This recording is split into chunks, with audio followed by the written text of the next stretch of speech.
Bonjour à tous, bienvenue sur Fan de Couteaux. Aujourd'hui, je vous présente une nouvelle marque sur la chaîne, la marque Chavez Knives, dessinée, designée par Ramon Chavez lui-même, d'origine sud-américaine comme son nom l'indique, mais qui vit bel et bien aux États-Unis.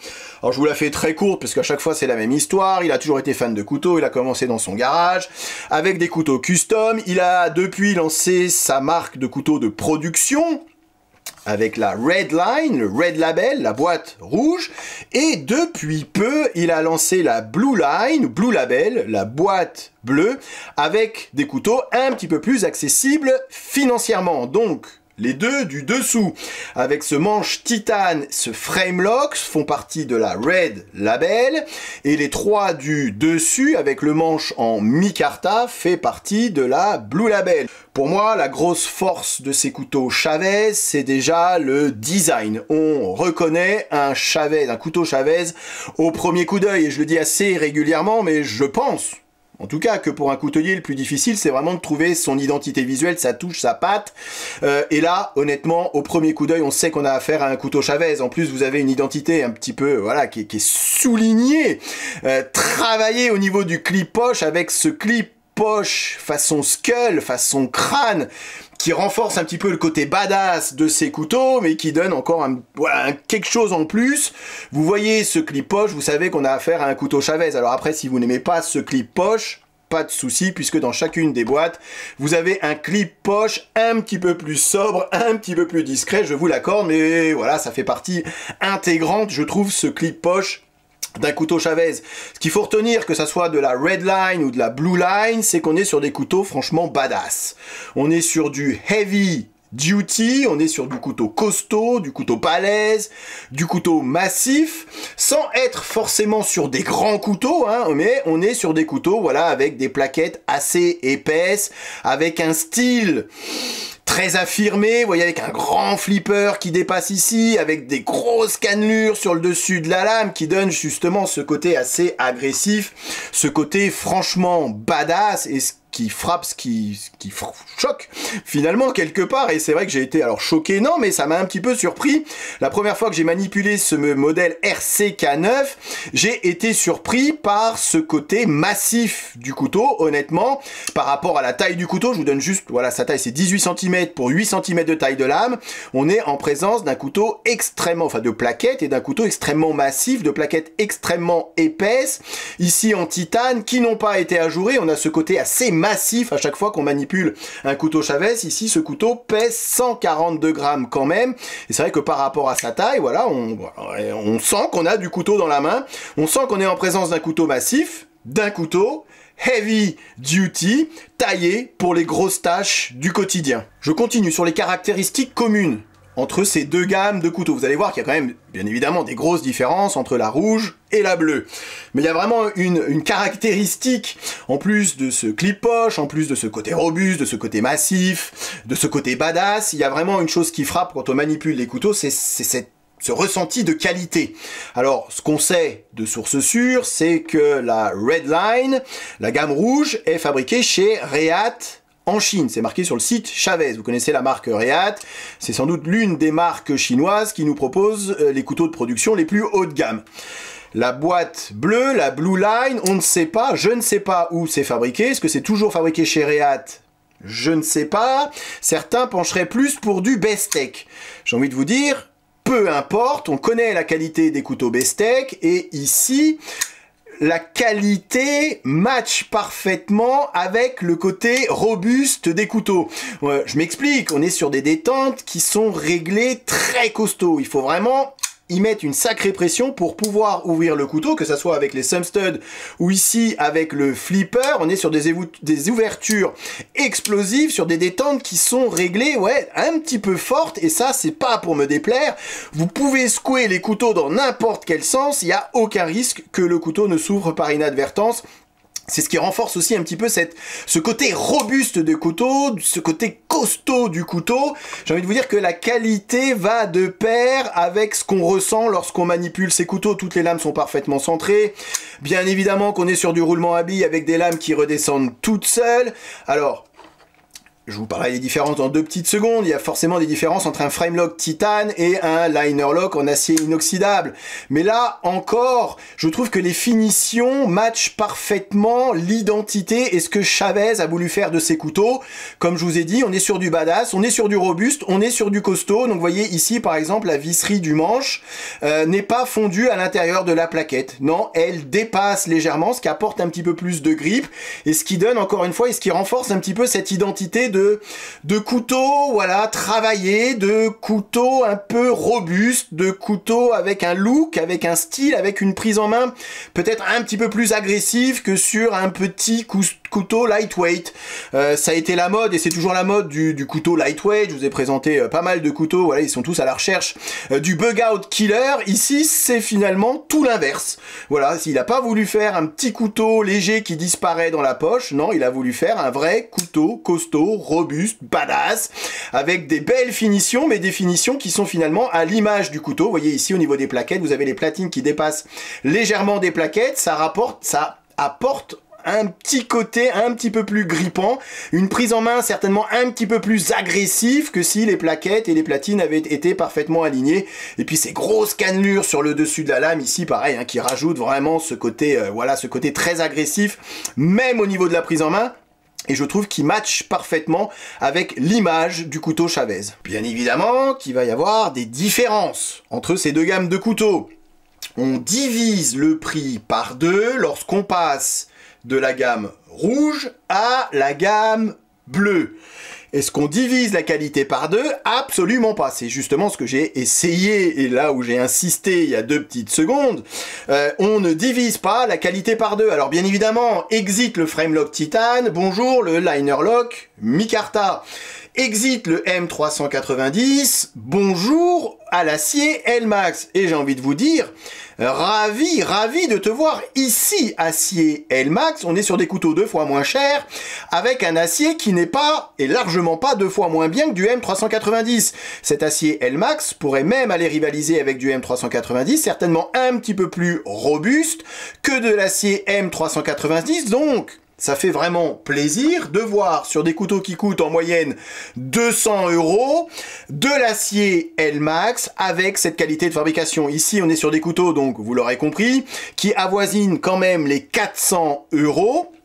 Ça, c'est un couteau que j'ai acheté, allez, je vais citer son nom, à The French Knife Addict sur Instagram. Donc, je le remercie pour cette transaction, puisque c'est aussi ça qui fait un petit peu le côté unique de cette gamme, de cette Red Label, c'est qu'on est sur des couteaux de petite série. Ce modèle Sangre 229 Wharncliffe est introuvable aujourd'hui, à part sur le marché secondaire. C'est pour ça que je remercie The French Knife Addict de bien avoir voulu me le vendre, hein, quand même. Et ce modèle RCK9 est d'ores et déjà sold out, introuvable aux États-Unis. Il en reste encore quelques exemplaires en France, mais voilà, il n'y en a pas de très grande quantité. Alors qu'avec la Blue Line, je pense qu'il en a et qu'il y en a un petit peu plus et qu'ils seront disponibles certainement un petit peu plus longtemps également qu'avec cette Red Line. Mis à part ça, je trouve que cette Blue Line vaut largement le coup par rapport à la Red Line, puisqu'on divise quand même le prix par 2 et on garde, j'insiste, cette même qualité de fabrication, cette même robustesse et ce même côté unique d'un couteau Chavez. Alors 2 mots sur cette gamme titane, certainement un petit peu plus unique, un petit peu plus exclusive bien évidemment que la gamme micarta, hein, pour résumer, que la gamme bleue, mais c'est justement ce qui me plaît, vous me connaissez, j'aime ce côté un petit peu exclusif du couteau, j'aime ce Framelock titane, j'aime cette identité, j'aime ce qu'ils ont réussi à faire chez Reate avec cette finition au niveau de la lame. Vous voyez ici on est sur un léger tiré en long sur la zone plate, ici on est sur ils appellent ça belt finish, hein. C'est au niveau du backstand, hein, on voit bien la finition sortie d'usine, voilà, qu'il peut y avoir sur la lame, et je trouve justement que le rendu est magnifique, c'est superbement bien fait. Et puis pareil, la finition qu'il y a sur ce manche titane, sur ces plaquettes titane qui sont juste énormes, voilà, je trouve que c'est, encore une fois, c'est très bien fait. C'est légèrement stonewash, vous voyez, on voit quelques petites traces comme ça, et c'est ce qui participe justement à ce caractère, au caractère qu'il y a au couteau. On n'est pas comme sur un Chris Reeve avec des plaquettes titane unies, vous voyez. Ici, on a l'impression que le couteau a déjà été porté, qu'il a déjà été utilisé. Et c'est ce qui renforce encore plus cette identité de couteau, voilà, vraiment de couteau heavy duty. Non, on est vraiment sur des très beaux couteaux, sur des très belles finitions. Regardez-moi la découpe qu'il y a au niveau du frame lock, que ça soit ici sur ce modèle RCK9 ou que ça soit ici sur ce modèle sangré. À chaque fois, il y a eu du travail de fait au niveau de la découpe du frame lock. Bien évidemment, vous avez le petit insert en acier inoxydable. Et puis ce clip poche, voilà, que je trouve assez unique, avec un style. Alors on aime ou on n'aime pas, j'insiste, hein, encore une fois, n'allez pas dire ah c'est moche, c'est too much, c'est de mauvais goût. Vous avez toujours la possibilité d'aller changer le clip poche avec un clip certainement un petit peu plus sobre, mais qui quelque part dénature un petit peu ce qu'a voulu faire Chavez avec ce couteau. J'adore ce modèle Wharncliffe, certes c'est pas forcément la forme de lame la plus pratique et la plus polyvalente au quotidien, mais le caractère de cette lame c'est juste magnifique. Ici on est sur un flipper, avec un gros flipper comme à chaque fois, qui dépasse sur le dessus et qui dépasse également en bas, donc c'est génial puisque vous avez une belle garde ici, l'index ne va pas glisser sur la lame. Maintenant c'est absolument pas pratique pour aller découper la nourriture sur une planche à découper. Après, ça fait partie, je trouve, intégrante justement du style du couteau, de ce qu'a voulu faire Chavez. Ici, on est sur des thumb studs, certainement un petit peu plus esthétique, je trouve, une fois le couteau fermé, mais qui, voilà, bien évidemment, une fois le couteau ouvert, ça risque de gêner à la coupe. Après, j'ai envie de vous dire, c'est pas des couteaux que j'utilise tous les jours. Si je devais porter un Chavez dans la poche au quotidien, j'opterais pour cette gamme de couteaux. C'est moins cher, oui, mais c'est pas que moins cher, c'est aussi plus facilement transportable. Ici, ceux-là, ils sont trop lourds, trop gros, trop exclusifs, trop chers, trop intransportables.